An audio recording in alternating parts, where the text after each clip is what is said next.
Ẹ káàárọ̀ gbogbo ọmọ Nàìjíríà ẹ kú ojúmọ́. Orúkọ mi ò yí padà. Olúwa Jágilẹ́gbò lórúkọ mi tí gbogbo ayé pè ní babajagilegbo. Ẹ ṣé. Ẹ jọ̀ọ́ nǹkan kan ni mo sáré fẹ́ kí a gbé yẹ̀wò ní òní tó dẹ̀ jẹ́ wípé ó ti ń di lemọ́lemọ́ lórí ayélujára èyí tí a mọ̀ sí Facebook. Ó ti ń di lemọ́lemọ́ gan. Mo dẹ̀ fẹ́ call attention àwọn òbí àti alágbàtọ́. Mo fẹ́ call attention wọn sí. Ẹ máa wo àwọn videos kan lórí ayélujára. They call it prank, but èmi máa sọ pé kì í ṣe prank rárá. Kì í ṣeré rárá nítorí pé wọ́n test faith àwọn èèyàn pẹ̀lú owó ni. Ní kò dẹ̀ yẹ kó rí bẹ́ẹ̀. Irú àwọn ẹ̀dá tó ń ṣerú nǹkan báyìí la bá pè ní èṣù ọ̀dàrà onílé kọ́ nǹkan ọ̀nà ọ̀run. Àwọn la bá pè ní èṣù. Nítorí pé wọ́n test àwọn ọmọ ẹ̀dá, wọ́n test faith wọn pẹ̀lú owó. Wọ́n á sọ fún obìnrin wípé kó bọ́ nǹkan àwọ̀tẹ́lẹ̀ àwọn ó fún ní oyè báyìí. Ní the situation of the country bó ṣe rí àwọn yẹn náà wọn bí àwọn nínú tó ń rò ní o, àwọn yẹn náà bọ̀ nítorí owó. Ìwà yẹn wá peléke, ìbàjẹ́ yẹn wá pọ̀ débi wípé kò tiẹ̀ sí nǹkan tí wọ́n lè ṣe, kò sí ọ̀nà tí wọ́n lè gbà mọ́. Wọ́n wá ń ṣe léra. Ẹ jẹ́ kí n tẹ̀ kọ́kọ́ bá àwọn òbí wí kí n dẹ̀ padà sí ọ̀dọ̀ àwọn ọmọ. Àwọn òbí ẹ bójútó ọmọ yín o. Ẹ bójútó ọmọ yín kí ẹ dẹ̀ bá wọn sọ̀rọ̀ gidigidi. Gbogbo ìwà yìí, ìwà ìbàjẹ́ ni láwùjọ tí kò dáa rárá.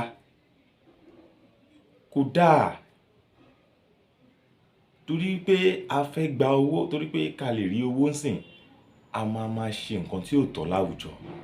Àwọn òyìnbó tó introduce kíní sí wa, ṣé wọ́n ń ṣe bẹ́ẹ̀ lọ́dọ̀ wọn? Ṣé wọ́n ń text ara wọn? Ṣé wọ́n ń text ara wọn pẹ̀lú nǹkan báyìí? Ṣé bó ṣe ń ṣe lọ́dọ̀ wọn rèé? Àbí torí pé ká wá lè rí views, ká lè rí followers, ká lè rí kíní làwa ṣe ń ṣe bẹ́ẹ̀? Kò dáa. Nǹkan tí ò dáa kò lórúkọ méjì, kò dáa ló ń jẹ́. Ẹ máa rí ọmọ obìnrin, ẹ máa ní kó bọ́ pátá ẹ máa fún ní 100,000. Ẹ máa ní kó bọ́ pátá ẹ máa fún 200,000.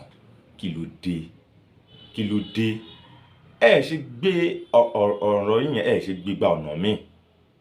Àwọn kan wà ní content creator tó wà ní Nàìjíríà báyìí tó jẹ́ pé ó ní ọ̀nà tí wọ́n ń gbà help, tó ń gbà impact society. Ọ̀nà wo ni ẹ̀yin gbà impact society? Gbogbo ẹ̀yin tẹ́ ń ṣe content yẹn gọgọgọgọ ni mo throw question is ọ̀nà wo gọgọgọgọ lẹ́yìn gbà make impact sí society. Ṣé ẹ̀ ń bà society jẹ́ ni àbẹ́ ẹ̀ ń tún ṣe? Ṣé ẹ̀ ń bà jẹ́ ni àbẹ́ ẹ̀ ń tún ṣe? Ṣé ẹ̀yin náà pẹ̀lú àwọn tó ń bà country jẹ́? Ṣé ẹ̀yin náà pẹ̀lú àwọn tó ń damage ọgbẹ́ ọkàn tó ti wà ní ọkàn country? Ṣé ẹ̀yin náà pẹ̀lú ẹni tó tún bà jẹ́ sí, tó tún damage ẹ̀ sí? Ṣé ẹ̀yin náà pẹ̀lú àwọn tó tún damage ẹ̀ sí àbí ẹ̀ ń tún ṣe? Ẹ̀ka máa sọ pé ìjọba ò dáa, ìjọba ò ṣe lè, ìjọba ò ṣe lè. Àwa ìwọ̀nba change tí ẹ̀yin rí yẹn sìn, kí lẹ̀yin fi ń ṣe láwùjọ? Ẹ fi ń oppress, ẹ fi ń text àwọn èèyàn, ẹ fi ń dọ́ ìgbàgbọ́ àwọn èèyàn. Mo pè yín ní èṣù. Ìgbà tí mo pè yín ní èṣù ọ̀dàlẹ̀ kan àwọn èèyàn ní pé kí ló dé tí mo ṣe pè yín léṣù? Èṣù níyìn. Torí èṣù lẹni àkọ́kọ́ tó dán èèyàn wò. Ó dán èèyàn wò pẹ̀lú oúnjẹ ẹnu, pẹ̀lú nǹkan jíjẹ, nǹkan ẹnu ló fi dán èèyàn wò. Ẹ̀yin náà wá ti torí pé ẹ rí pé owó ó wọ́n lóde àti rí owó yẹn ó le, ó nira fún àwọn èèyàn. Ẹ̀yin náà wá mú owó, ẹ wá fi ń test àwọn èèyàn. Kò dáa o. Nǹkan tí ò dáa kò lórúkọ méjì, kò dáa ló ń jẹ́. Ẹ̀yin obìnrin ẹ súnmọ́ bíbà yìí. Nítorí owó wọ́n á sọ fún ẹ pé kó bọ́ àwọ̀tẹ́lẹ̀. Ìwọ náà ò wá ní ronú ara rẹ wò. Èlò lówó náà, owó tó máa ná tó máa tán. Ṣé o fẹ́ ná owó náà títí di ọjọ́ òkú ẹ ni? Oṣù mélòó ló fẹ́ fi ná 200,000? Ọ̀sẹ̀ mélòó ló fẹ́ fi ná 200,000 tó máa tán? Ìgbà tẹ́ ẹ fẹ́ ṣiṣẹ́.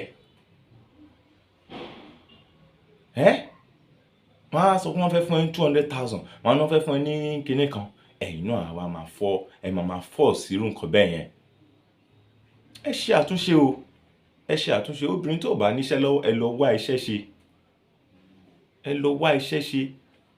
Kéèyàn máa text yín, òun máa fún yín lóye báyìí kó ṣe báyìí, ẹ má gbà láàyè rárá, ẹ má gbàrú ẹ̀ láàyè, ẹ má gbà láàyè. Ẹnikẹ́ni tẹ́ bá rí, tẹ́ bá kófìrí bẹ́ẹ̀ tó fẹ́ ṣe irú nǹkan bẹ́ẹ̀ fún yín, ẹ dìímú kẹ́ arrest ẹ̀.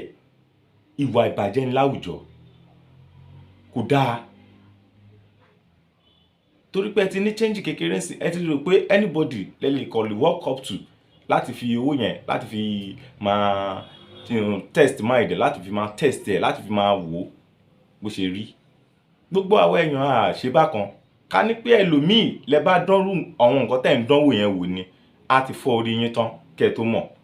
Ẹ ní sọ pé prank lẹ ń ṣe mọ́.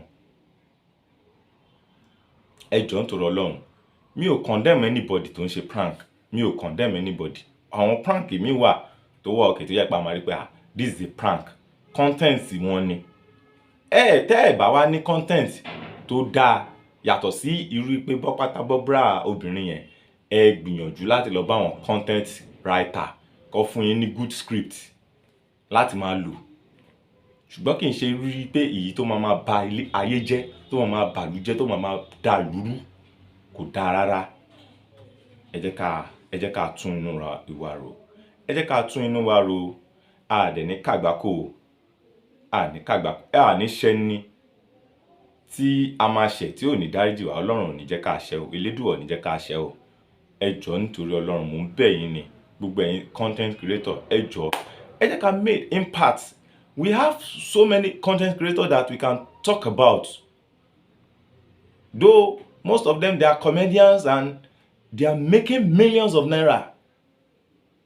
Wọ́n dẹ̀ live large now. Ẹ wo Rump, Mr. Macaroni, Taoma, Brashagi, gbogbo wọn. They are comedians and they are good content creators. They are making millions.